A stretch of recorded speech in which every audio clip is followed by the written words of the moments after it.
নতুন ব্যাচের class continue আছে। মানে এসআই এর ব্যাচ এমনিতে সবসময় পরীক্ষা প্রস্তুতি চলে, কোনো সময় বন্ধ থাকে না।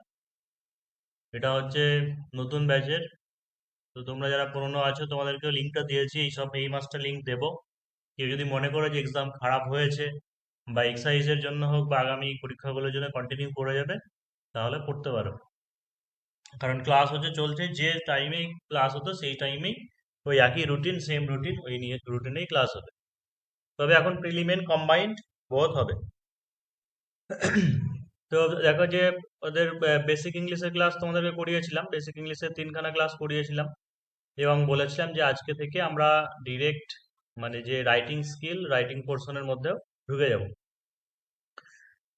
তবে এক্সাইজের সাথে ডব্লিউপি এসআই বা কেপিএসআই কিন্তু ডিফারেন্স হবে, আলাদা হবে।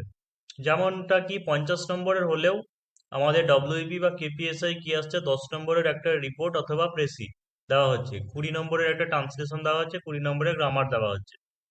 কিন্তু এক্সাইজের ডিপার্টমেন্টটা কিন্তু আলাদা। মানে একই পিআরবির আন্ডারে হলে এক্সাইজ কোশ্চেন আলাদা করে, বা প্রিভিয়াস ইয়ার অনুযায়ী আমরা যদি দেখি তাহলে ওদের রিপোর্ট রাইটিং এটা 15 নম্বরের থাকে, ট্রান্সলেশন 15 নম্বরের থাকে, 10 নম্বরের প্রেসি থাকে, আর 10 নম্বরের কিন্তু গ্রামার থাকে। তো সেই ক্ষেত্রে যারা ডব্লিউবি বা কেপিতে অনেকে হয়তো প্রেসি পারো না বলে হয়তো শুধু প্রেসি করোনি, রিপোর্ট রাইটিং প্র্যাকটিস করেছো, তাদের কিন্তু প্রেসিটাও করতে হবে এক্সাইজে। আশা করা যায় কম্পালসারি দুটোই করবে। তো এটা একটা মাথায় রাখতে হবে। তো আজকে মেনলি এখন আলোচনা করছি সেটা হচ্ছে রিপোর্ট রাইটিং। দেখো, রিপোর্ট রাইটিং এর একটা ফরম্যাট এখানে, যে টাইপটা দেওয়া আছে মানে 5টা ক্যাটাগরিতে ভাগ করা আছে, সব মিলে যদি বলো প্রায় 30-35 খানা হবে। এবং এর মধ্যেই হয় মানে কমন পাওয়া যায়, ঠিক আছে, যেটা হয়েওছে। মানে তোমাদের এইবার যে পরীক্ষা হলো বাংলা ইংরেজি দুটোই মোটামুটি ওই কমনের মধ্যেই আছে এবং পাওয়া যাবে। এবং একটা জিনিস এখন এরকম করা হচ্ছে, আগেও বলেছিলাম যে কোশ্চেন প্যাটার্নটা এখন এমন ভাবে তৈরি করছে বিশেষ করে পুলিশের, যে টপিক ওটাই, যেটা যেটা তুমি মুখস্থ করে যাচ্ছ বা পড়ছো সেটাই, কিন্তু একটু ঘুরিয়ে দিচ্ছে। হয়তো তোমাকে নিজেকে ওখানে একটু আলাদা পয়েন্ট অ্যাড করার দক্ষতা থাকতে হবে, সেরকমই করা হচ্ছে। তো যেমন এই পয়েন্টগুলো, যেমন ফায়ার, অর্থাৎ ফায়ার অ্যাক্সিডেন্ট বা রোড অ্যাক্সিডেন্ট বা cyclone, earthquake, flood, train, boat accident, এই যে জিনিসগুলো প্রথমে দেওয়া আছে, এখানে হচ্ছে ডেইলি নিউজ পেপার টাইপের। মানে প্রথম ফার্স্ট টপিকটা যেটা হচ্ছে ফায়ার বা রোড অ্যাক্সিডেন্ট বা সাইক্লোন, কোনো ঝড় নিয়ে বা আর্থকোয়েক নিয়ে বা ফ্লাড বা ট্রেন বোট অ্যাক্সিডেন্ট, এগুলো হচ্ছে অ্যাক্সিডেন্টাল কেস বা হচ্ছে daily news paper report writing বলা হচ্ছে এটা, যে প্রতিদিনের যে দৈনিক সংবাদপত্র সেখানে আসে। 2 নম্বর এসো, এটা হচ্ছে অ্যাক্সিডেন্টাল টাইপ গুলো। 2 নম্বর হচ্ছে অ্যাওয়ারনেস ক্যাম্পেইন টাইপের, যেমন হচ্ছে ব্লাড ডোনেশন ক্যাম্প বা গার্বেজ ক্লিনিং, লিটারেসি ড্রাইভ বা save live, anti drug addiction. 3 নম্বর হচ্ছে কি সোশ্যাল মিডিয়া, অর্থাৎ ইন্টারনেট সংক্রান্ত বা সমাজ মাধ্যম সম্পর্ক, সোশ্যাল মিডিয়া বা ইন্টারনেট, কম্পিউটার, আর্টিফিশিয়াল ইন্টেলিজেন্স যেমন এখন খুব গুরুত্বপূর্ণ আছে, অনলাইন এডুকেশন, সাইবার ক্রাইম। 4 নম্বর টপিক হচ্ছে মানে পরিবেশ বিষয়ক, পরিবেশ বিষয়ক ওয়াটার বা হচ্ছে air, sound pollution, plastic pollution, green house, global warming, biodiversity, ecosystem. 5 নম্বর কিছু অন্য আছে, যেমন হচ্ছে উইমেন এম্পাওয়ারমেন্ট বা energy conservation, growth of population, food crisis, rape and assault, corruption, এরকম টাইপ। মানে এটা একটা গদ মানে একটা ফরম্যাট দেওয়া আছে। এর বাইরেও আরো অনেক টপিক পড়ানো হয়েওছে এর আগেবার বা হচ্ছে পড়ানো হয়ও, কিন্তু তোমাকে প্রাথমিকভাবে এই 5টা ক্যাটাগরিতে ভাগ করে নিয়ে এই 5টার মুখস্থ করতে হবে। মানে মুখস্থ মানে একটা ফরম্যাটকে বুঝে নিতে হবে। একটা জিনিস দেখে নাও যে প্রথম থেকে এখন যেরকমই কোশ্চেন হচ্ছে, যে হয়তো তুমি ভাবছো কমন পাবো আমি, দিয়ে কমন পেয়ে লিখবো, সেই রকমের দিন শেষ। অর্থাৎ ধরো আমি বুঝতে পারছি যে সামনে বা রোড অ্যাক্সিডেন্ট নিয়ে দেবে না বা হয়তো ফ্লাড নিয়ে পড়বে না, কিন্তু ওটা একটা প্যাটার্ন, মানে ওটা একটা স্টেপ বাই স্টেপ শিখতে শিখতে যাওয়া, যে তোমাকে পরপর এরভাবে শিখতে শিখতে যেতে হবে। যে এটা পড়বে না তাহলে কেন পড়বো, এরকম ভাবে নয়। অর্থাৎ প্রত্যেকটা টাইপ মানে ফরম্যাট তোমাকে একটা একটা করে এখন থেকে মুখস্থ করতে হবে, মানে বুঝতে হবে। মুখস্থ মানে কি, বুঝে বুঝে আর কি পড়া। তো আমি আগে রুলসটা বলে দিই একটু, দিয়ে তারপরে আলোচনা করব। 1 নম্বরে যে লেখার নিয়ম কি, যে সবার প্রথমে একটি তাৎপর্য শিরোনাম দিতে হবে, ঠিক আছে, শিরোনামটি বর্তমান অর্থেই লেখা উচিত এবং শিরোনামটি যেন একটা পূর্ণাঙ্গ সেন্টেন্স না হয়। মানে ধরো আহ এখান থেকেই যেমন দেখায়,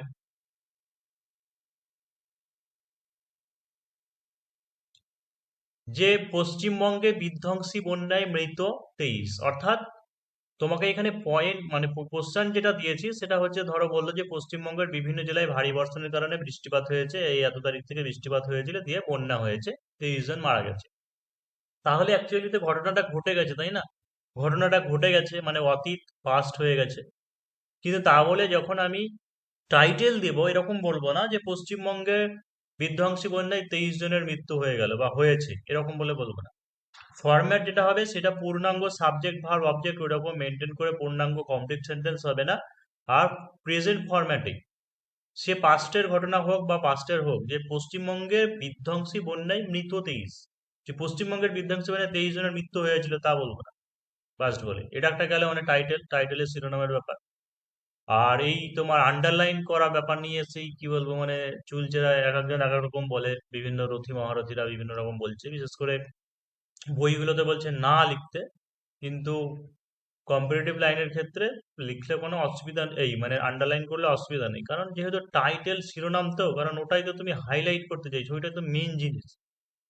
তো এখানে ওটা হাইলাইট করছো, তো দিয়ে দিলে কোনো অসুবিধা নেই, ঠিক আছে, দিয়ে দিতে পারো, অসুবিধা নেই। আর যদি না দাও তাহলে সেই ক্ষেত্রে উপরে টাইটেল বা শিরোনামটা চেষ্টা করবে একটু মোটা করে লেখার, যেন বোঝা যায় যে ওটা তুমি টাইটেল বা শিরোনাম লিখছো।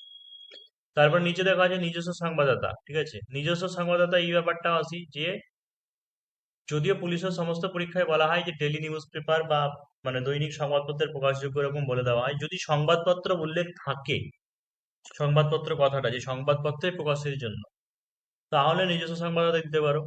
কখনো কখনো স্পেশাল করেসপন্ডেন্ট বা বিশেষ প্রতিনিধি বা বিশেষ সংবাদদাতা বলা হয়, এই দুটোর মধ্যে পার্থক্য কি? নিজস্ব সংবাদদাতা মানে হচ্ছে সেই নিউজ পেপারের যে, যার মানে কোনো একটা ক্যান্ডিডেট, যে মেম্বার, সে কালেক্ট করেছে, তারা নিজেরা করেছে, দিয়ে লিখেছে, সেটা হচ্ছে নিজস্ব সংবাদদাতা। বা অনেক সময় যে লিখছে তার নামটা দেওয়া থেকে।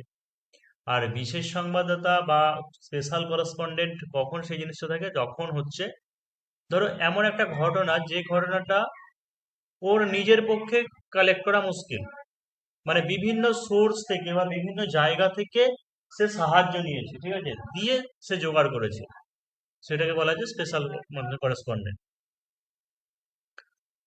তো দেখো যে এটা এটা গেল নিজস্ব সংবাদ। এরপর হচ্ছে জায়গার নাম, মানে জায়গার পরিবর্তে কি দেখবে, অনেক জায়গায় তো লেখা থাকে যে জায়গার পরিবর্তে XYZ বা এরকম কিছু ব্যবহার করবে। তো কোশ্চেনে যদি মেনশন থাকে, ঠিক আছে, কোশ্চেনে যদি ওরা ডিটেলস দিয়ে দেয় যে এই জায়গাতে ঘটনা ঘটেছে, এখানে হয়েছে, যেমন এর আগে একবার ট্রেন দুর্ঘটনা দিয়ে দেওয়া হয়েছিল হাওড়া থেকে গোরখপুর এই হাওড়া থেকে তোমার যাওয়ার সময়।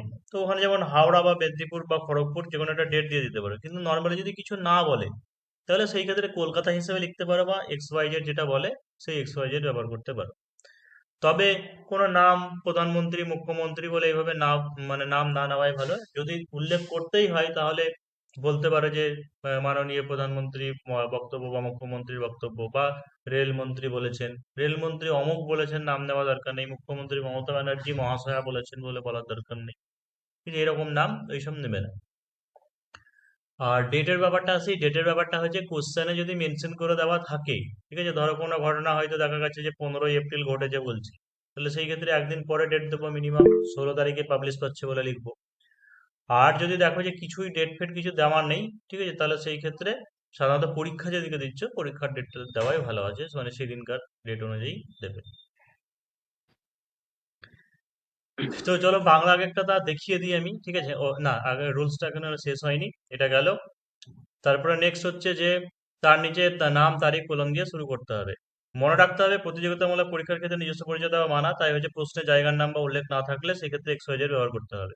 5 নম্বর পয়েন্টটা হচ্ছে কি ঘটনা, কোথায় ঘটেছে, কখন ঘটেছে, কিভাবে ঘটেছে, এই 4টি পয়েন্ট ভালো করে বুঝতে হবে, ঠিক আছে। হোয়াট, হোয়ার, হোয়েন, হাউ, এই 4টে পয়েন্টকে বুঝতে হবে। হোয়াট, হোয়ার, হোয়েন, আর হচ্ছে হাউ, এই 4টে পয়েন্ট, যে কি ঘটনা, কোথায় ঘটেছে, কখন ঘটেছে, কিভাবে ঘটেছে, এই 4টে পয়েন্টকে ভালো করে তোমাকে বুঝতে হবে, দিয়ে সাজাতে হবে। প্রথম অনুচ্ছেদে হচ্ছে পুরো ঘটনাটা সংক্ষেপে বর্ণনা করতে হবে। প্রথম অনুচ্ছেদে পুরো ঘটনাটাকে সংক্ষেপে বর্ণনা করতে হবে। দ্বিতীয় পরের অনুচ্ছেদে বিস্তারিত আলোচনা করতে হবে। আর সবার শেষে শেষে প্রতিকার বা হচ্ছে উপসংহার বিষয়ে আলোচনা করতে হবে। এই যে পয়েন্ট 6, 7, 8 নম্বর বলা হয়েছে, এটা অবশ্যই একটা daily news paper report writing বা একদম সহজ সরল যে সমস্ত রিপোর্ট বলি আমরা, সেই রিপোর্ট রাইটিং এর হচ্ছে টপিক। যে ধরো তোমাকে অগ্নিকাণ্ড নিয়ে একটা লিখতে দেওয়া হলো, বা হয়তো কোনো জায়গাতে গার্বেজ ক্লিনিং অপারেশন নিয়ে লিখতে দেওয়া হলো, তাহলে সেই জায়গাতে ফার্স্টে একটা ইন্ট্রোডাকশন লাইন, যে কোথায় হয়েছে বা কি ব্যাপার, উদ্দেশ্য কি ছিল সেটা বলে দিলাম। সেকেন্ড প্যারাগ্রাফে বলতে হবে যে কার অনুপ্রেরণায় বা কারা কারা এসেছিল, কিভাবে এজেন্ডাটা করা হয়েছে, কর্মসূচিটা। থার্ড প্যারাগ্রাফে হচ্ছে যে মানে এর ফলে কি হবে, ঠিক আছে, বা এর পরবর্তী উপায় বা উপসংহার। মানে এই তিনটে স্টেপে সাধারণত হয়, কিন্তু যেগুলো হচ্ছে আমাদের এসে টাইপ, মানে যেগুলো এসে টাইপ বা বর্তমানে যেগুলো বাংলাতে বিশেষ করে দেওয়া হচ্ছে যে টপিকগুলো, এই সমস্ত টপিকগুলোর ক্ষেত্রে কিন্তু 5টা 6টা 7টা 8টা পর্যন্ত, কিন্তু 7টা পর্যন্ত তোমার প্যারাগ্রাফ হতে পারে। ওইটা আমি পরে বলে দেবো, বাংলা যখন বলবো তখন বলে দেবো যে কেন এতগুলো প্যারাগ্রাফ হতে পারে। আর সাধারণত দৈনিক সংবাদপত্র 3টি অনুচ্ছেদের মধ্যে হলে বর্তমানে পুলিশ বা অন্যান্য পরীক্ষার ক্ষেত্রে পয়েন্ট উল্লেখ থাকে, সেই ক্ষেত্রে অনুচ্ছেদের সংখ্যা বাড়তে পারে, তবে একটা গঁত যে ওই তিনটে এর মধ্যে করতে হবে। এখন এক্ষেত্রে অতীতকাল ব্যবহার করতে হবে। আর যে একটা জিনিস মাথায় রাখতে হবে, যে দৈনিক সংবাদপত্র রিপোর্টের ক্ষেত্রে নিজস্বতা প্রয়োগ করার কোনো জায়গা নেই। আর এখানে নির্দিষ্ট ছন্দে নিরপেক্ষভাবে সহজ সরল ঘটনাটি বর্ণনা করতে হবে। অর্থাৎ এইরকম ধরনের ঘটনা, বিধ্বংসী বন্যা টন্যা বা এরকম জিনিস বললো, ঠিক আছে, এখানে তুমি নিজস্ব কাব্যিক তো মানে আলোচনা করতে পারবে না। যে হয়তো তুমি ভাবছো যে গান দিয়ে শুরু করে দিলে, যে আষাঢ় শ্রাবণ মানে না তোমার, ঝরো ঝরো ঝরো ঝরো ঝরেছে, এইসব বলে তো শুরু করতে পারবে না। তোমার এই রকম ডেইলি নিউজ পেপার বা এই সমস্ত টাইপ যেগুলো, এটা হচ্ছে নির্দিষ্ট গঁদে বাঁধা একটা ছন্দে, মানে নির্দিষ্ট ফরম্যাট আছে, সেই ফরম্যাটের বাইরে তুমি যেতে পারো। কিন্তু যদি অন্য টাইপের বলা হয়, যেমন হয়তো বললো ভ্রমণের উপকারিতা বলে সম্পর্কে লিখতে দেওয়া হলো, ওখানে তুমি যেমন ইহার চেয়ে হতেম যদি আরব বেদুইন বলে এই সমস্ত কিছু লিখতে পারো, যে ভ্রমণের অভিজ্ঞতা বা ওই রকম টাইপের কিছু যদি দেয়, তাহলে সেই জায়গাগুলো লিখতে পারো। যেমন হয়তো হয়তো বললো যে বর্তমানের সিরিয়ালের প্রভাব বা হচ্ছে সিনেমার প্রভাব, এরকম টাইপের যেগুলো দিলে সেগুলোতে লিখতে পারো। কিন্তু এগুলো নির্দিষ্ট একটা আলোচনা করে দিচ্ছি। যেমন হচ্ছে আবহাওয়া দপ্তরের আগাম পূর্বাভাস, দেখো পশ্চিমবঙ্গের বিধানসভায় মৃত 23 নিউজ সংবাদদাতা কলকাতা 17 জুলাই, যে আবহাওয়া দপ্তরের আগাম পূর্বাভাস এবং সতর্কতা সত্ত্বেও জুলাই মাসে 4 দিনের প্রবল ভারী বর্ষণে পশ্চিমবঙ্গের উত্তর দক্ষিণ 24 পরগনা, কলকাতা, মেদিনীপুর জেলার ভয়ঙ্কর ক্ষতি এড়ানো গেল না। আলিপুর আবহাওয়া দপ্তরের অনুমান অনুযায়ী দক্ষিণ পশ্চিম মৌসুমী বায়ুর প্রভাবে 12ই জুলাই বিকেল 4টা থেকে বৃষ্টি শুরু হয় এবং টানা 4 দিন ধরে চলে। এবার একটা এখানে জিনিস বলি, যে কোনো কোনো জায়গায় কিছু জন আবার ক্যান্ডিডেট এরকম ভাবে যে জায়গার পরিবর্তে এক্স ওয়াই, মানে ধরো এরকম বলে দিল যে এক্স রাজ্যের ওয়াই জেড ফেড এরকম করে বললো, ও শুনতে খারাপ লাগবে, ভালো হবে না। জায়গার নিজের এক্স ওয়াই জেড ব্যবহার করা মানে নিজের নিজের পরিচয় শুধু দেবে না, যে তোমার বাড়ি কোথায়, তোমার নাম কি, এই জিনিস পরিচয় দেবে না। বাকি তুমি পশ্চিমবঙ্গ নাম বা বিভিন্ন জেলার নাম সে তুমি মেনশন নিতেই পারো, অসুবিধা নেই। তো এই হচ্ছে যে পশ্চিমবঙ্গ, উত্তর দক্ষিণ 24 পরগনা, কলকাতা, মেদিনীপুর জেলায় ভয়ঙ্কর ক্ষয়ক্ষতি এড়ানো গেল না। আলিপুর আবহাওয়া দপ্তরের অনুমান অনুযায়ী দক্ষিণ পশ্চিম মৌসুমী বায়ুর প্রভাবে 12ই জুলাই বিকেল 4টা থেকে বৃষ্টি শুরু হবে এবং টানা 4 দিন ধরে চলে। এটা ফার্স্ট প্যারাগ্রাফে বলে, পরের প্যারাগ্রাফে বলছে যে কিভাবে কি হলো, যে হুগলি, শিলাবতী, রূপনারায়ণের মতো নদীগুলি ভারী বর্ষণের কারণে প্লাবিত হয়েছে এবং সুন্দরবন, বারাসাত, সবং, ঘাটাল, মহিষাদল সহ অন্যান্য অঞ্চলগুলি পুরোপুরি জলমগ্ন হয়েছে। প্রচুর পরিমাণ গাছ, ইলেকট্রিক পোল রাস্তার উপর পড়ে যায় এবং যোগাযোগ ব্যবস্থা স্তব্ধ হয়ে যায়। ইতিমধ্যে 23 জনের মৃত্যুর খবর পাওয়া গেছে এবং প্রায় 5,000 গবাদি পশু জলে তলিয়ে গেছে।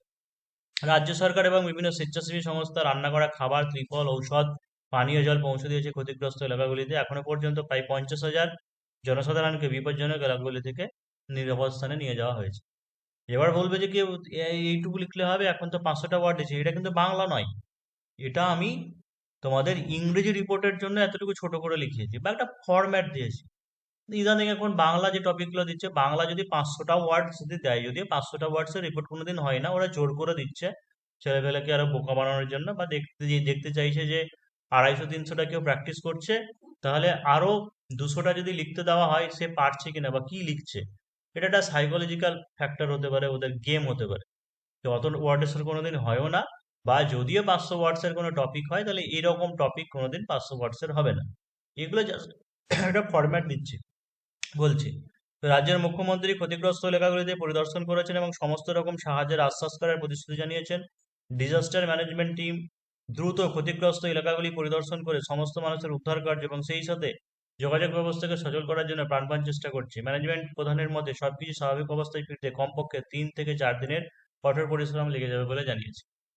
এই যে এইরকম লাস্টের যে প্যারাগ্রাফ, এটা বন্যা বলুক, ঝড় বলুক, ট্রেন অ্যাক্সিডেন্ট বলুক, এইরকম যে কোনো জিনিসের ক্ষেত্রে যেমন এগুলো ব্যবহার করা যাবে, মানে এই সমস্ত লাইনগুলো। তাই এরকম সব একটা এক একটা করে ফরম্যাট কি করবে, মুখস্থ করবে।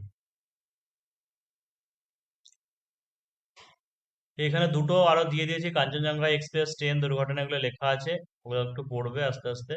আমি এটা এই রাইটিংটাকে স্টেপ বাই স্টেপ তোমাদেরকে দেখিয়ে দেবো। যে কোশ্চেনটাকে চলো পড়ে নিই কি লেখা আছে। যে write a report about garbage cleaning operation using following points within 150 ওয়ার্ডস। 150টি শব্দের মধ্যে গার্বেজ ক্লিনিং অপারেশনে লিখতে হবে। প্লেস হচ্ছে বেলতলা ইউথ ক্লাব, এজেন্ডা হচ্ছে clean the locality, awareness campaign অর্থাৎ লোকালিটি মানে এলাকাটা কি হচ্ছে যে পরিষ্কার করা উদ্দেশ্য এজেন্ডা, আর হচ্ছে অ্যাওয়ারনেস ক্যাম্পেন অর্থাৎ সচেতনতা অভিযান। পারপাস কি, যে health environment, healthy environment, healthy environment, pollution free environment. এই পয়েন্টটা আমি ধরো দিয়েছি, লিখতে হবে। তো বাংলাটাকে আলোচনা করে দিই যে কোয়া জেলার বেলতলা এলাকায় আবর্জনা পরিষ্কার অভিযান। ঠিক আছে, এরকম বলেছি। হ্যাঁ, এবার কোয়া ফা যে কোনো জায়গায় একটা জায়গায় একটা দুটো দেবে, মানে বারবার তুমি বলছে কোয়া স্থান গ স্থান এরকম করে বলবে না। আমি যেহেতু পার্টিকুলার জায়গার নাম দিলাম না বলে লিখেছি কোয়া জেলার বেলতলা এলাকায় আবর্জনা পরিষ্কার অভিযান। কারণ এখানে যদি তুমি ধরো মালদা বা মুর্শিদাবাদ এরকম দিয়ে দাও, তার মানে বোঝা যাচ্ছে যে হ্যাঁ তুমি মালদার ক্যান্ডিডেট কি মুর্শিদাবাদের ক্যান্ডিডেট।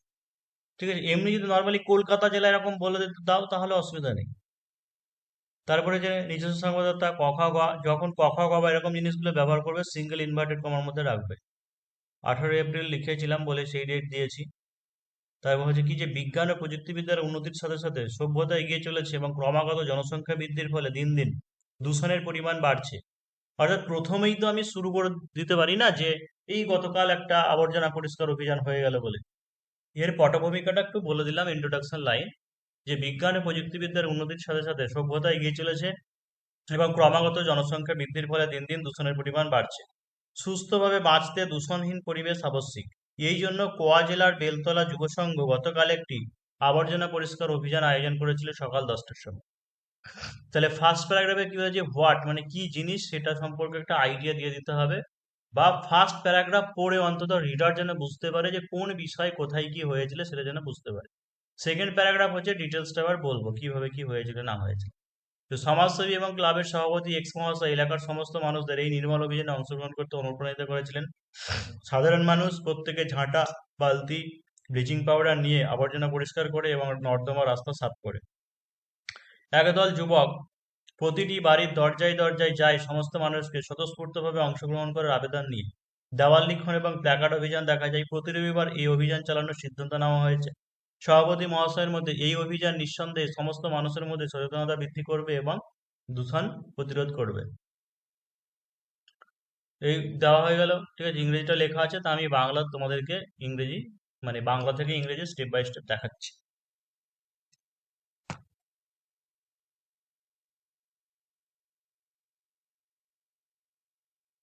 তাহলে কি আছে, কোয়া জেলার বেলতলা এলাকায় আবর্জনা পরিষ্কার অভিযান, তাই তো? তাহলে আবর্জনা পরিষ্কার অভিযান মানে একটা আবর্জনা পরিষ্কার অভিযান অর্থাৎ garbage cleaning, a garbage cleaning operation, garbage cleaning operation at Beltala of X district বা কোয়াড এক্স ডিস্ট্রিক্ট লিখি এখানে ইংরেজিতে। অর্থাৎ এক্স ডিস্ট্রিক্টের বেলতলাতে একটা গার্বেজ ক্লিনিং অপারেশন হয়েছে।